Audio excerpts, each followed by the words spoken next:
Welcome to Birds of a Feather. This is your girl, AJ, the Suburban Princess, back with 5 questions. Things I would like to ask people who are not only just my Twitter slash good friends slash new friends, just questions on my mind. And I like sharing the space now. At this time, this has been my fourth guest, I think, at this point. And I'm learning a lot about people. And it's actually very therapeutic during this very crazy, confusing pandemic time. So, welcome my fourth guest and my very special guest, Chante. Hey, girl. Hi, what's up, AJ? Welcome, welcome. I'm so glad you did this because Lord knows every person I'm interviewing, I'm finding a lot of things about them I didn't know. So I'm really, really excited to ask you random questions because you have definitely been one of my favorite Twitter slash real life friends because now at this Thank point I you. feel like there's a fun bond between us that we can not only through memes and gifs we can just joke about Yes. every sport in Philly because we know our little things, as women. Right, So right. I'm just going to jump right in because my first question was really important because of some of your tweets and then some of my issues with why I don't date anymore. But in your opinion, here she go. I know. Here she go. In your opinion, has social media hurt or helped relationships? And this is not just dating, this is work. Do you feel like now with all the usage of Twitter, Instagram, even our unfortunately idiot leader was using Twitter. Do you Right. feel like it's kind of hurt or helped our relationships as it's I gotten? definitely see it hurting because, like, before, because, we grew up in that era where there wasn't the internet, there wasn't social media, we didn't even have cell phones growing up. So that instant access to people's lives, people get addicted to that. Let me post this picture of me and my boo. And it's Mm-hmm. almost like it's gotten to the point if you don't post about your relationship, it's not validated. Like what? So what happened with everyone else Facts. pre social Yeah. media, so their relationship isn't valid? Like it's, Right. it's so warped how people um view relationships and how they got to put on this persona, and then Mm-hmm. we already know like the possibilities that go on in DMs. Right. So it's like, yeah, you're married, but you creeping in somebody's DMs, and she's posting whatever she wants to post, and it's just messy. I think it's just created more of a monster than it has helped what I guess the original intention of social media was. Right. Right. Yeah, it definitely hurt. Yeah, I don't see the positive. And if I were to get into a relationship, I'm not posting I that wouldn't much either. about it. I wouldn't either. I mean, every now and No. then, if you're happy and you got that gushy feeling. Of course, you want to celebrate, especially if it's Right. just a good picture. It's a special Right. occasion. But you're Right. right. You, for some reason, do people do feel validated through Facebook status, which to me, Facebook is where it all went downhill. Facebook Right. used to be just a fun college app that kids who wanted to kind of create their own identity, and Right. it evolved into this monster of bots and hatred Right. and too much Yep. information. Yep. So, do you feel dating wise too that it's also kind of because it definitely forced me to stop wanting to date because I feel like you said, people just send their representative. So, is there a way that you think that dating has probably evolved for the worse now because of it, or do you feel like eventually people will get tired of the bullshit and just start going, you know what? Let me stop. Let's just talk in person. I think, unfortunately, we've moved into a new era of dating that I'm not a fan of. I want that traditional type of, let's get to know each other. Let's go out. And now it's just so and this is such a like a tricky question Yeah, because I it's see loaded. issues on, yeah, I see issues on both sides of like the women and Mm-hmm. the men, Mm-hmm. and why we have issues with Mm-hmm. dating. Because you have women who get on there and lose their mind. You get men that get on there and they lose their mind. Right. So then you have women like us, we're just trying to find Truth. some truth, some genuine companionship, and Right. it's just like Right. so what's up? You want to do some Netflix and chill? No, can we just well, Right. and of course with pandemic, add the pandemic, that made things worse. But take the pandemic out of it, like last year. We'll go back to Right. Last year. 2019. Can we just go to the movies? Can we go to dinner? Can we go to Dave and Buster's? Can we go Right. bowling? Like, can we take it back to like the 90s style Yeah, type of yeah, dating? yeah. The simple things. Yeah, Right, right. yeah, Now it's just like, oh, she got X amount of likes on her post. Let me see if she got a thirst trap going. You know what I'm saying? yeah, It's yeah, just yeah, yeah. it's so annoying right now. That's the It best word is. I can describe it. It's really annoying right now. It is, and it's hard because I find myself only now going to Twitter just for the jokes. Like I don't, Right.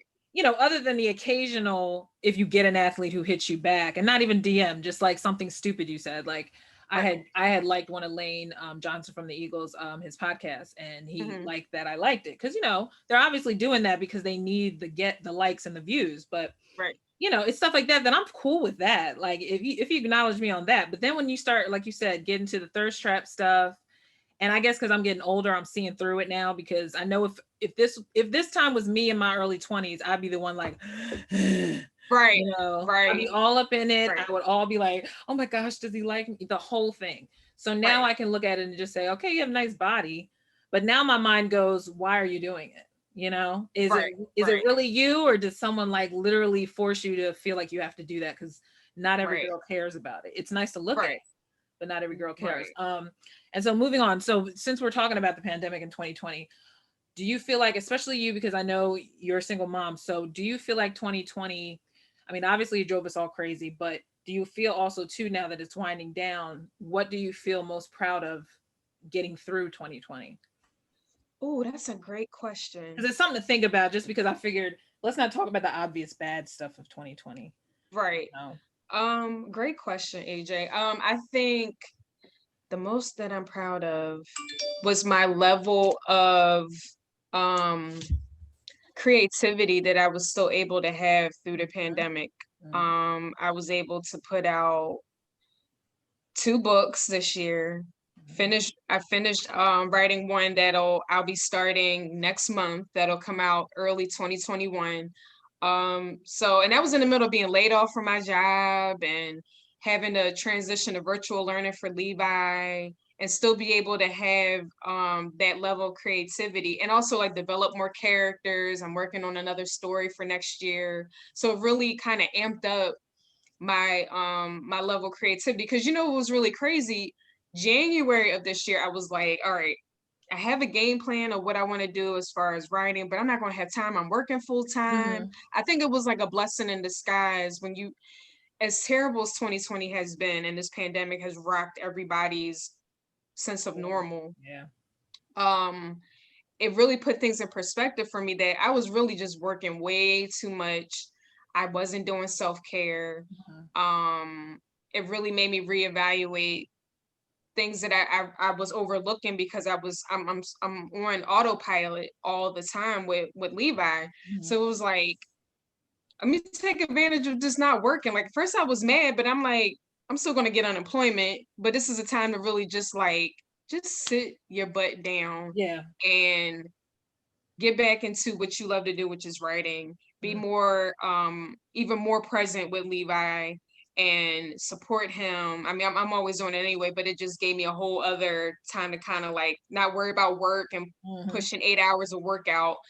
I could be 100% a mom and do what I love to do. So that was really the most that I was proud of this year. I agree. Now talk about the book, since you talk about them, because anybody who doesn't know, I already know, but describe Yeah. your first book and how it helped your son. How old your son? Yeah, so Levi's 7 years old. He has autism. The first book I wrote, The Adventures of Echo Boy and ABC Girl, which is about two Black kids who have autism and they help a kid that's being bullied at school. I love the book to death. Just the message behind it is just, celebrating differences, teaching kids who may know someone who has autism how to interact with them, and just understand that every person is unique in their own way, and we need to celebrate that. Mhm. The follow-up book is actually a coloring book for ABC Girl, who is Echo Boy's best friend, Mhm. and I love her because I really think she's going to be, of course Echo Boy is Levi, that's my son, but I Mhm. really think she's going to be the driving force going forward Mhm. with everything that I do, because she represents a demographic that you don't see too much in media, books, whatever. She's a Black little girl with autism, and she loves the alphabet. So I'm rolling in a lot of stuff that we don't see enough of. That you see a lot of kids who love to read, who love the alphabet, who are excited about literacy. So I really wanted to incorporate all of that into her. So the coloring book is amazing because she goes from A to Z about autism, what she loves. She talks about her friend Echo Boy.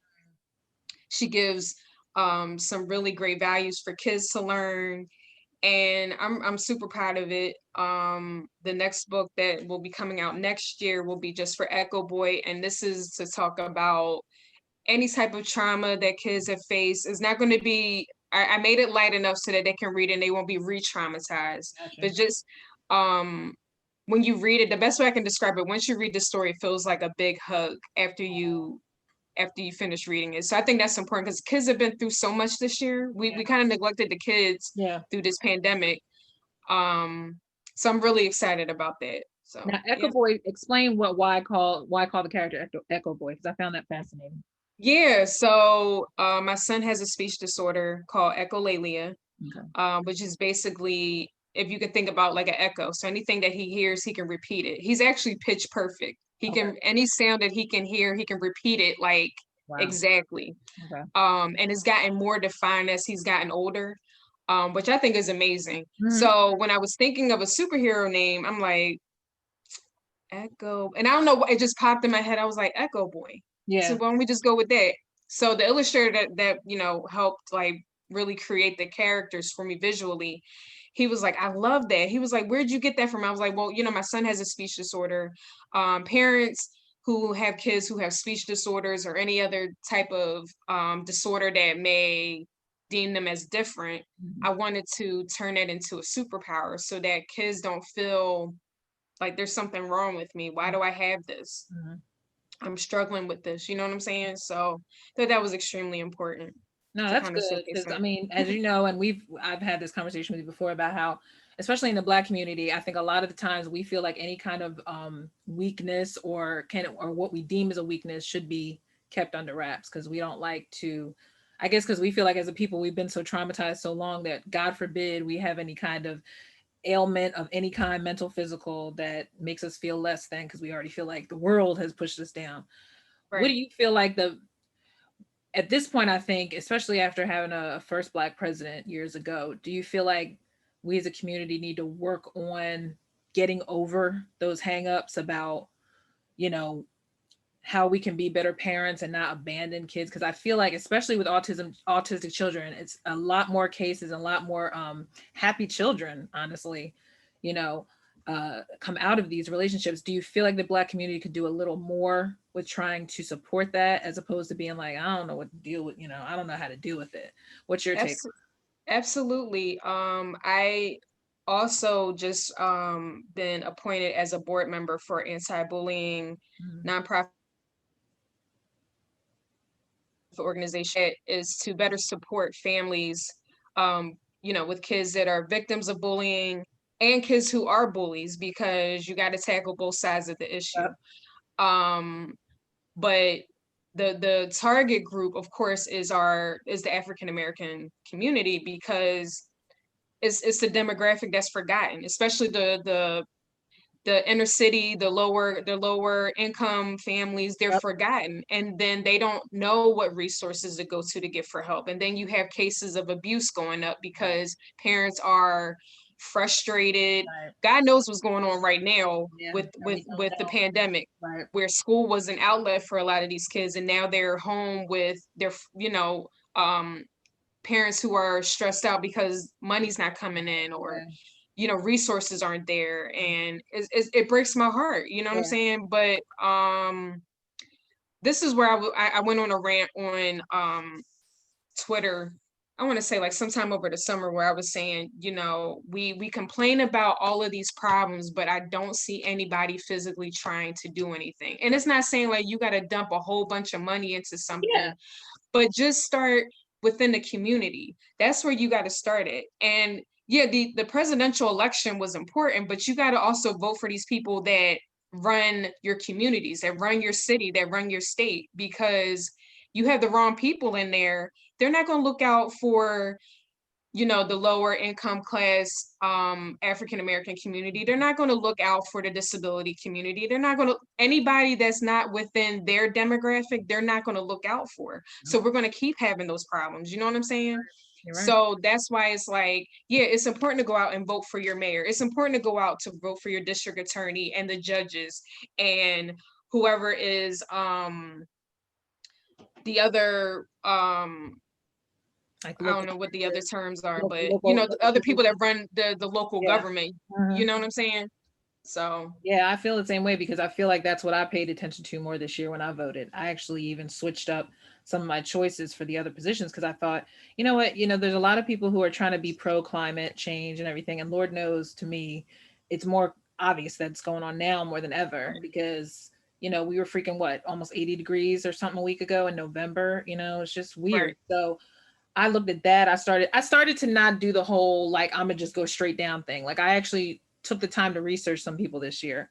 I just felt right, like proactive is what we definitely need to be more of in the Black community and not just right, proactive about the obvious problems like police brutality and not saying it's minimized by any means because Lord knows right, more you keep hearing more cases, but you're right. right, When it comes to the autism community and then what you gave me knowledge about recently is that separate from autism but the mental health lack of right, attention because that's also slowly killing our community as well because nobody, like you said, has the tools or even has the funds to be able to take their person to a therapist or even a simple psychiatrist to find out if they need medication. They may not need medication. They may need just, I don't know, some oils, some kind of therapy of some sort. right, Some stuff doesn't require a lot of thought if you make the attempt. And I think because me personally being a person who was suffered from anxiety, depression, my parents clearly didn't know how to handle it when I was in high school, so they kind of okay, just their first instinct with the parents is to get angry because they're frustrated because they don't know why you're just not being normal. And I think they also thought because I am a dramatic person, they just thought I was just kind of acting out and I'll grow out of it. Well, it lasted through my senior year and it got to the point where I just started slowly alienating myself from people. And my mom even says now, loosely, now that my parents are divorced, because my dad was not a favor of therapy. Because okay, again, he did it one time and thought it sucked. And so he didn't recommend it, but I can't go by everything. When yeah, your parents, sometimes they try to guide you the right way, but sometimes you just have to unlearn as you get older because you realize that worked for you in your generation. I got a right, lot more shit to deal with. right. So now, fast forwarding to that, with all the issues that did come through so clearly in 2020, what do you feel? What do you feel like now with when Joe Biden and Kamala become in charge? That should be the first issue that they should address because obviously even with the pandemic, to me there's some things that they're going to probably struggle with again because of Kamala's reputation as a DA and then Right, Joe's reputation with how he kind of co-signed with some of that crime bill crap. So right. what do you feel like if you had, like, I don't know, I guess your top three solutions or ideas, what would you want them to hit um, as soon as they get sworn in? Good question. Is there something you think about? Aside from of course, tackling the coronavirus, um, wow, top three. Because Joe already put his task force together, so we know that they're going to make that a priority. But that's kind of Right, that's kind of right. Top three. We definitely got to really start tackling racial relations because we're at such a um I feel like something's brewing right now and it's going to explode soon if Mhm. somebody in power doesn't step in because clearly the president currently sitting in the seat right now has does not care about the racial equality in this country. That has to be in the forefront. Yeah. Like there is no way Joe Biden and Kamala, after everything we've seen this year. I mean, we've seen things that's been happening, since forever, but it really at the forefront for this year, you've had so many people lose their lives just for being black. Like you have to tackle that. Like that's gotta be going into 2021. We gotta really start talking about that because you got the Trumpies Yeah. really losing their mind. They're out there spreading corona breath everywhere God. with the rallies and stuff. And I'm like, we're never gonna get to go outside because y'all are out there spreading your And love, spreading your germs. right, like no regard for everybody else who's trying to wear a mask and stay home and social distance and whatever. Mhm. We may not be able to get back to normal till 2022 or Yeah, 2023. I believe it now because yeah, because that demonstration, first of all, it's pretty much everything is done as far as tallying. So now you're just Right, marking the assholes, which I right, whatever, I don't even go there. But another one right. too, I was thinking about as you were telling me that, I was like, not even just even race relations per se, but there needs to be a thorough, like countrywide assessment of how these cops were hired in the first place. And I know I overheard, it could be a rumor, but I know I overheard Kamala doing something about how they're trying to promote a program where they can give like the people who have those like issues in the past kind of be on this list that they're the ones to watch out for. So if they get caught up in some other mess, it's it's a wrap. Like they're not even, Okay, because obviously, and there's some people I do believe that this idiot in chief kind of infiltrated into some of these into certain states so that mm-hmm. they could feel justified for kind of setting these hate crimes to happen, because you can't tell me that some of these cops just all of a sudden just turn a blind eye out of nowhere when it's your job to protect your district. So Right, I just feel like there's a lot of, like you said, there is a lot of tension in the air, but I also feel like now that they now that they know that people are marching for everything, and not even counting the people who've been marching and been protesting, because God bless you, I don't have the patience for that. But there's more. That's why they're marching, because they know that now people realize that they are being heard, and so mm-hmm. they just want a copy that they don't even have a message. Right, I right, just think part of it is winning. The important thing about winning too is the fact that you have a white man and you have a woman of color, because she's Southeast Asian and everything. So I feel like it's the first step. But just like Barack, um, he was a nice thought as far as being a black man in an office like that. But you see how the Senate still didn't want to do a lot of stuff he wanted to do. right, So sometimes you just need more than just the face. Now you need actual action. And I think right, this year, because of the pandemic, people have been forced to have to act because they right, couldn't go everywhere, you know. right, And you're right. I do feel like there's a spirit of activism that will definitely be heightened next year. Because if you're not the type of person like me, I don't like to like march all the time. And I just feel like some people are out there too long, and that's how that crap starts getting violent. right, I'm the type of person, I'm like, put your money where your mouth is, because these new organizations and grassroots organizations just need funding so they can keep right, going and build from there. So to right, me, you just put your money in the right things, because that's all conservatives and the rich GOP people do, is they just throw money at it, you know? right, And right, you give people reasonable parameters and things will happen. Like if you just say $10 a day or $10 a month, you can get a lot of that done, and then people will actually pay attention. Social media is probably the only time that makes sense right now while everyone's not moving. So right, you could right, probably affect a lot more people if you put out a message. And then now it's just a message too of how you execute your message. That's what another thing. You have to right, be careful you're not putting out too much anger in your message, because you don't want to have that fine line between looking like the Trumpers, because all they're just angry in general. right. You want to put a Exactly. message to just get the message that this is urgent, but I need you to understand why I'm pressing this, you know? And Right, I'm just glad there were so much more women that won positions this year, and gay, straight, bi, transgender, everything, because now America doesn't look so one-sided in offices, even local offices. So I feel like even if, God forbid, Mitch, goes through his another, no, I'm not going to, pass any bills. There's going to be so many more uh, ways of pressing legislative law that's more, to me, more realistic than whatever they were doing before, because right, you're not going to be able to deny that many new faces and new ideas coming in a house, state to right, state, because there's too many people that are woke now. There's too many right, people that realize, like, wow, I didn't know any of this mattered. Had we done this kind of demonstrations 10 years ago, we probably wouldn't even need Barack in office. You know what I right. mean? So you're right. And as a black female, that's another thing I was gonna ask. As a black female, what do you feel like, especially in 2021, you want to do? I guess on your end, besides a creativity kind of tangent, what do you feel like you need to do for yourself in the new year to, I guess, add to the conversation in a positive way?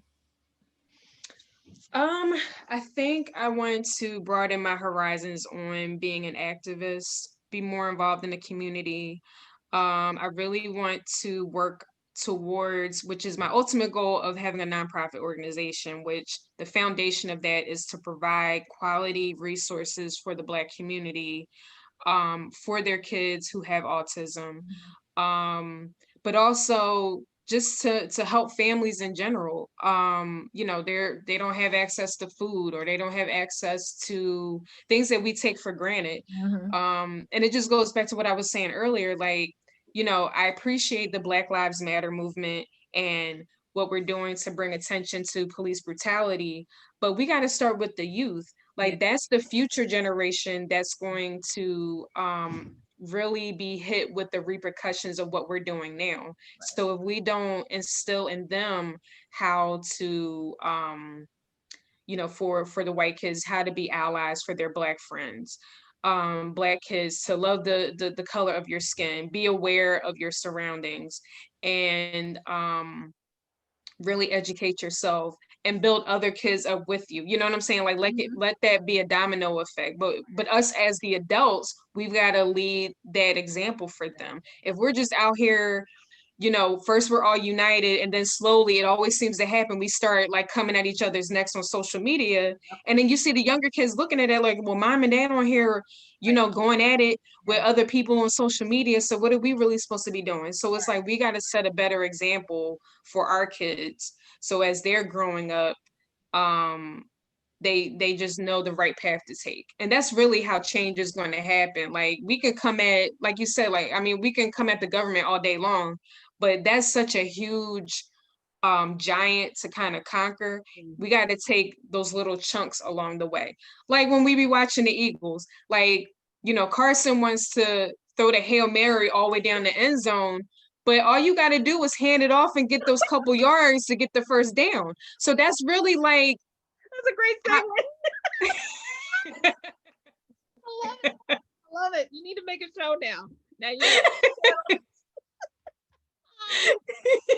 Very true though, because you know we're gonna be saying that tomorrow, because that's a whole nother thing. If we want to prove it, right, I'm right, anyway. But no, but you're right. You're right. You're absolutely right, because you have to do one step at a time. And I forget the meme I just saw that said sometimes change happens with just a simple motion of just being kind to yourself, right, kind to someone else, and then pass it on. I mean, now right, all those cheesy sayings come to mind, you know, pay it forward, uh, right, take a deep breath, you know. Uh, right, I got into it like an idiot last night after my interview, my other interview I had, and going back and forth, the person who was basically pro like black congresswomen, but against AOC. And I had to go back and forth with this, and it sounded like a young person, but I'm not sure. But in my head, I just thought, okay, we got to get out of this whole pro Kamala, boo this person. Like, stop doing the versus thing. yeah, Like, because when it, especially if we're all going for the same party, but you right, claim that this person is anti-black Congress, she's in a group called the Squad, which is everybody not Latina. So right, if she really had a problem with fellow black Dems, which I think it's more the older ones that are okay, blocking her, and that's it. Like, you don't have to be a fan of how she operates, but I think her whole motivation is to show people, like, I'm young and I'm going to shout it until you hear me. That's right, the youth movement that's going in, and we need that in Congress, because half of them people are going to be dead in 5 years. So you right, need to create movement. Now this person just seemed to be, well, a bunch of them, because they started coming back at me, and I was keeping it peaceful, because my whole thing is, first of all, Twitter is so easy to go back and forth with people, and I'm tired of that. I was right, more trying to let them know, like, I'm not trying to get in your business and get you all worked up. I'm just trying to let you know, you don't give me an example as to why you don't like this person. And I was right, trying to make the point that you sound like you're just jumping on the whole bandwagon to not like a personality when you're not in the house with her, when you don't see what she's doing every day. And yeah, she may be annoying, but who in politics isn't annoying? You know what I mean? Because right, they had their job is to put shit out every day. You don't want to hear the same crap every day. And you don't right, know if everybody in the house has a necessarily problem with her, as much as the fact that a lot of them just can't switch their minds to new ideas. You right, know, she wouldn't have won re-election. Was my bottom line. She wouldn't have run re-election if she was someone who was a problem in the house. Now the problem they need to understand is, like you said, the infighting is what's going to create chaos in 2 years if they don't straighten up and get on the same page. And right, you know, I'm actually a fan of melting all the parties. I'm like, damn everything, because everything has racist history. Like, let's just go and vote straight, popular vote, period. I mean, if everybody can do that for American Idol, why can't they do it for national elections? Right, You know what I'm exactly. saying? Like, at the end of the day, you just want somebody to represent you, and that's a lot of different people. So if you got a lot of different people in office, all the more reason why it should be easier and faster to vote, because everybody already knows their pick, and that's it. No one's jumping on the bandwagon because they have to. Like we Right, felt we had to do this year, because I wasn't a fan of Biden. It's not like I hate him, but I was more right, just like, like, give me some woman, give me some youth, give me some fire. right, But whatever. I mean, I'm just not going to go with the other dude, period. And I even looked at the independent candidate and I was like, man, she's still not really saying anything strong. She may be going with all the good points, but I just I didn't even feel a need to switch parties. I just was kind of like, eh. So, but my point is, at the end of the day, I just feel like 2020 has proven that we all have probably been asleep on a lot of things we should be doing as citizens. And right, I'm not a proactive person I'm not as proactive as I've become this year as far as reading and learning. And like you said, education. That's the main thing for this generation. They got every tool. We had to go to libraries. We had to look up encyclopedias. Like, they can just turn on their phone and look and Google something. So yeah, absolutely. I do feel like Levi's generation and above, they're going to be already equipped with like 20 years of knowledge before they're actually 20. Right, So you just hope that they don't start um, pulling ideas from like internet websites that are put together by haters, and then they be that crazy kid who ends up killing people in a church. You know what I mean? You just want to make right, sure it's coming from the right place and the right motives. And I'm right, sure you as a mother, you definitely always want to be like, who are you friends with? Make sure your circle, who are these people? My right, sister's very much like that with her kids. Like, she's annoying in that sense, but she has to be, because her children are obviously important.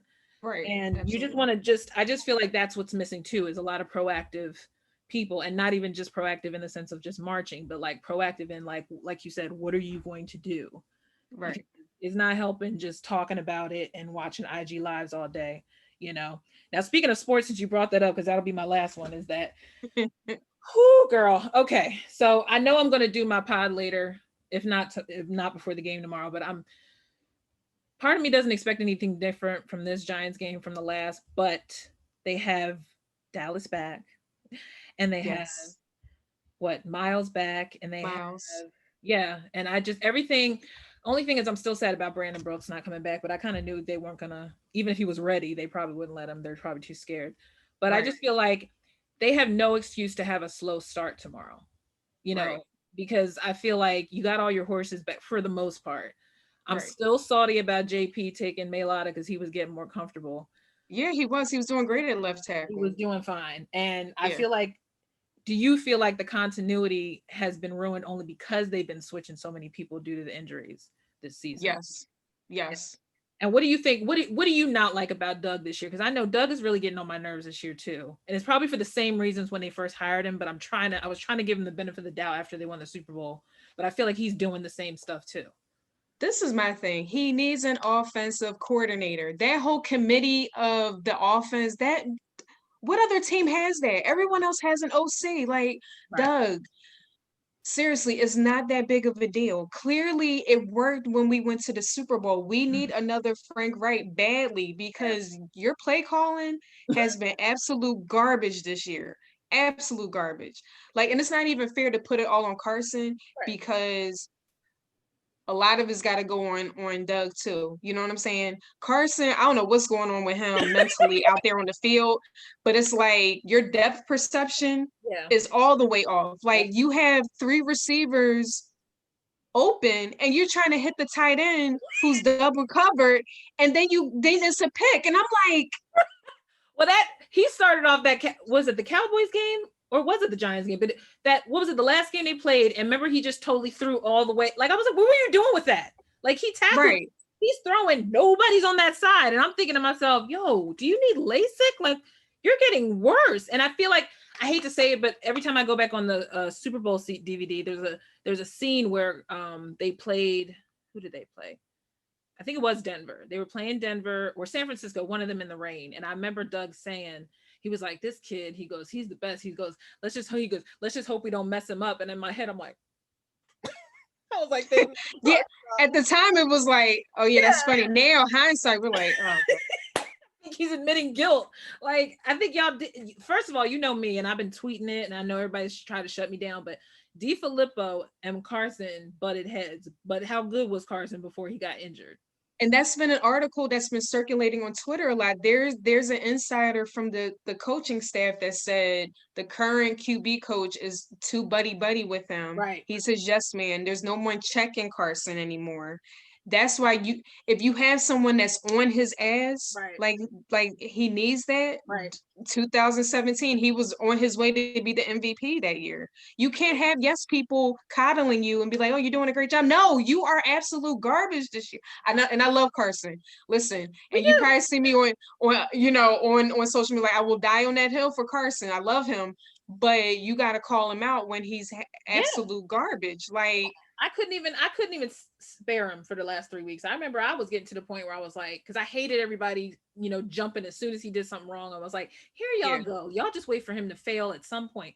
I'm more right, like, look, he also got moving parts again. He got an unsteady O line again. Like right, this stuff could have been prevented. Well, I mean, honestly, COVID shut down, but it doesn't excuse that because Steelers are undefeated.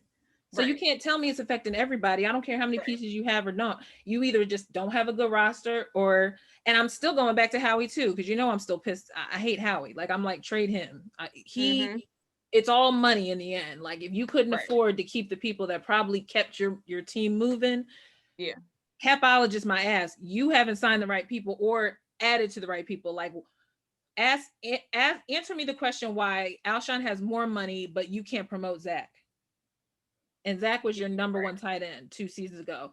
And I don't care if he doesn't block. Everyone knows Zach was on point 2 seasons ago.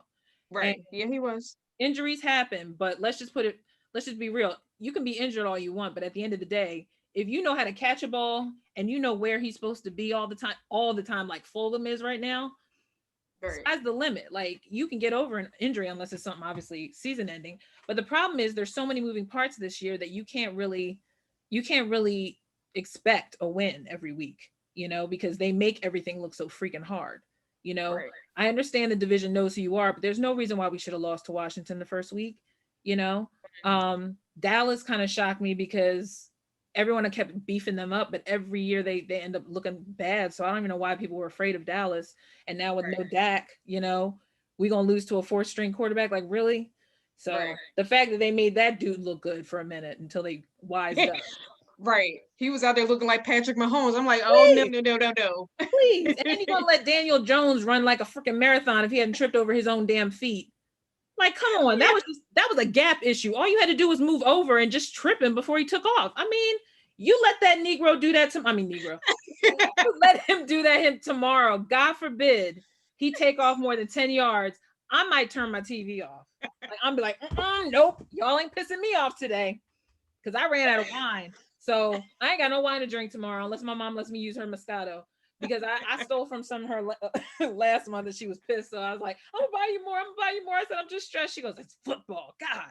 But anyway, yeah, I don't know what to expect. I don't even follow the schedule anymore because I know this is their harder stretch. So I'm kind of like, whatever.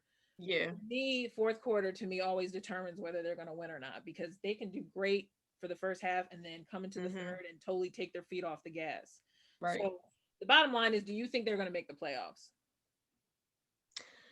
Stranger things have happened in football, but I really do think because how bad our division is, they're going to make it, but they're going to absolutely get slaughtered the wild card game. Because either we're going to face the Seahawks again, or we're going to face who was it? It's always the Seahawks They were and talking about Foles, so we might have to face Chicago or something.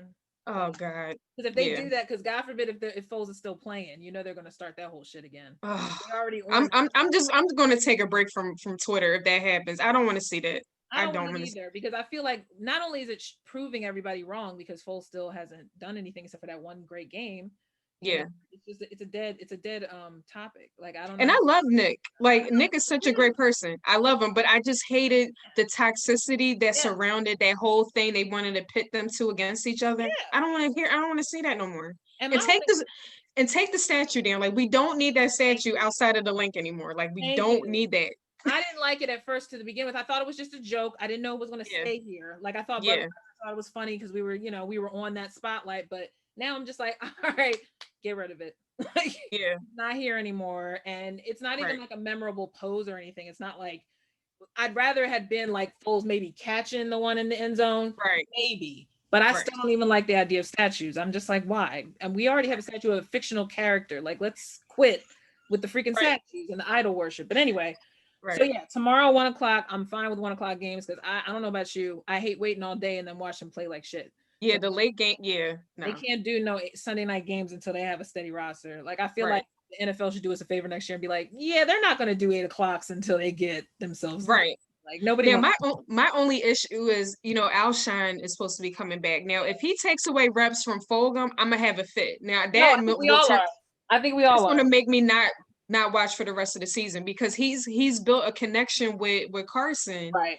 And like when I watched him first, I was like, maybe this is a fluke. But when I watched him during the Ravens game Yeah. and he caught that touchdown in the end zone against those two Yeah. defensive, and I was like, okay, he's the real deal. He's a real deal. Don't mess that up. See, And and then that's why Alshon, I'm scared because of what they did with JP. What if they do decide he's the vet and she should play because he hasn't played a lot, and then it messes up the chemistry? But then they're too proud to admit it, and then Fulgham ends up coming in the fourth when it don't matter. Like that's something I envision them doing because the Eagles are so it, stupid like that. yeah, it's the Eagles way. That's how it's gonna play out, and we're all gonna be sitting looking at the TV like, why? Why Why? did you do that, Doug? Why? Even Why? if we love Alshon and we've missed him, he's been gone for 2 seasons at this point. Like, Yeah, I don't hate him, but I'm more just like, yo, he's obviously up there in age. His body is. I don't care and how the old chemi- he looks. and the chemistry was deteriorating between him and Carson. Basically. So at that point, So come on. I was there at that Chicago game 2 seasons ago, and I saw how he just walked off in the middle because he couldn't run anymore. You don't just give up on your quarterback like that. And I think that's right around the time everything started happening because that was before the bye, and then all the right, rumors started about who was snitching on him. I said, look, at that time they were barely winning games again too. So who knows who really said it? Who knows if they all weren't saying it and just nobody right, dimed that person out? But the point is, all that stuff started messing up once they brought Orlando Scandrick in, and once you oh start god, that bringing different people who you knew had no shot, you were right, just going to have chaos, and that's just right. basically what it was. But I'm just not, you know me, I'm not jumping on that whole Twitter like I hate Alshon. I don't even know what Alshon said, and he's not even on social media anymore. I think he totally wiped himself off from everything because he's probably like, I know how Philly works. They don't like me right now. I'm not even trying to be nice. It's Right, whatever. But right, we'll see what happens. I mean, I hope and pray that if they do stick him in there, it's like for like what they did with Deshaun, like a couple series and then take him out, and then right. put Fulgham in It there. would only make sense. Like at this point, you have Fulgham, Rager, and Hightower. He still needs to work on tracking the ball because he's looking a little Yeah. Aguilarish out there. He had one good catch. He had one good deep catch, and then after that, and then he couldn't even get far with it because they were on him quick. But they, Right, they say the reason why they keep him in is because he's the only one that can get separation. Well, I'm like, that's pretty pathetic then, because you're telling me Fulgham can't get separation, but yet he always catches the ball. Like I have a problem with that whole analysis because I'm like, you can't tell me Fulgham can't get separation I'm like unless clearly he's blocking. yeah. I mean clearly we're seeing something different than the coaching staff because I'm like I think they get stuck in whatever their plan is and they just assume it's just going to play out. And I think it's similar to how right, Carson is. He expects some players to be where he wants to throw the ball and they're not. And then he ends up looking dumb like, well, why weren't you there? Because it wasn't designed for me to be there. did you see him admit that he actually kind of changes the plays at the last minute when like the Yeah, pockets collapse and I'm like I that's can why. see that because you can tell the hesitation because when he pulls like this or he hesitates Yeah, I'm or he like tries to shake, and I'm like, because okay, when we're looking at the TV, we're like, throw the ball, Carson, throw it. I'm like, where at one point everybody tweeted the same thing in a row. Like everybody was like, throw the damn ball away. And I even I was like, damn it, Carson, throw the ball. And I remember thinking, yo, and I liked every single person because I'm like, y'all all on the same vibe. I was so annoyed. But you know what? I pray for him. But at the same time, part of me is like, he's probably, like he said, he is what he is. And I don't think he's even trying to be arrogant. I think he's more just like, this is how I've always played. I guess he thinks this is what worth in North Dakota. I almost got to the Super Bowl with it. So why? But I'm like, you're not the same Carson, though. Like right, mentally, he's got too much, I guess, options in his head. And maybe right, that's what's screwing up. But right, I'm just glad none of the rookies so far have had a nerve to be like, yo, because I'd be like, don't start. right, learn right, from, learn from Uncle Alshon. Don't be trying to show him up and y'all ain't going nowhere. Y'all got 3-4-1 in record. Shut up. right. Right. Nobody deserves to give nobody lip on that team. I'm sure Fulgham is one of them guys who's really happy to be on the team because he's undrafted. So Right. I don't know why they do better with undrafted too, because Corey was undrafted. So I'm thinking maybe y'all should stop banking on these first and second rounders and just go for undrafted because y'all don't seem to know talent in the first 3 rounds. Do you Right. know what I'm And saying? how about just stop letting Howie dictate who's Yeah, getting drafted too? That's the other right. problem. That's why I say he's a problem because I don't care how many articles they write. You can't tell me he's not the bottom line because Doug's Right. not gonna lie for anybody. He's not very good at it. So Right. when Howie comes and tries to spin his little car salesman bullshit, I just want to be like, why was Zach Ertz shouting you on the field? What was that about? Well, Right. you know what I'm saying? Like, so somebody Right. knows the jig is up. Like somebody knows you full of shit. So Right. you should just stop doing what you're doing or take a hike because soon all the players are going to be calling him out on some point. Because if even Zach Ertz is coming at your neck, Right. that's saying something. So Right. Because he's never been like that vocal no, about anything. Yeah. no, you never know half the time if Zach's even mad. Like half the time he's always just gushing on his wife and just, yell, I got my hands up for the ball. That's it. So it's like Right. for him to even do that or rumored to have yelled at Howie or they had some kind of match going back and forth. I was like, that's Yeah. a And sign. Zach's not a little guy. That's a big dude. It's a big dude, and he got a little bit of a swag to him now as he's gotten in his older age because now he just turned 30. So I'm thinking to myself, he's probably like, where else am I gonna go at 30, dude? Don't be screwing me money wise. You don't have to give me that much. I'm just asking for like 2 to Right. 3 year And he contract. doesn't want to be anywhere else. He wants to That's retire as an Eagle. right. So, So did Brent Selleck. So if you kept Selleck, you can't tell me you can't keep Ertz. right. That's your damn fault because you promoted the wrong people. You Right. gave Alshon a contract mid-season before he got hurt. Like, Right. all right, girl. Well, I'm glad you did this with me because as much as I have to edit this, I don't even know if I want to now because I'm just gonna leave it as is. I kind of like the rawness, because I'm learning my whole interviewer skill thing. But Right. this is why I wanted to ask you all these things because I know you're doing tremendous work for autism community and I know Thank you. right things are happening, especially in 2021, pandemic or not. I just wish you continued success with that because Lord knows if you lead by example, then everybody else will be more thorough to do the same thing. And I feel like, at this point, us as Black women, especially, they're watching us. They want to be like us. So we got to be a little bit more proactive. So, but I Right. appreciate you and I thank you for joining Birds of a Feather because this is why I called it that because Birds of a Feather, they say flock together. So Right. you and me will be having more conversations another time, Yes. and hopefully by next year we'll be talking about some really deep stuff, and some accomplishments. And Yes. maybe I can do more with this thing in the future. So thank you for doing this. Thank you for having me on, girl. And I'm thank you. proud of you. Yes, I'm trying. I say Birds of a Feather is something that I feel like has become more than just a sports show. So I Right. think anybody who was probably even viewing this, if you weren't, I don't care. This is just for me and my girls. This is my therapy. And perfect way Right. to end 2020. Just keep talking and just let it out. So Right. thanks for listening, all. Take care. Bye. Bye.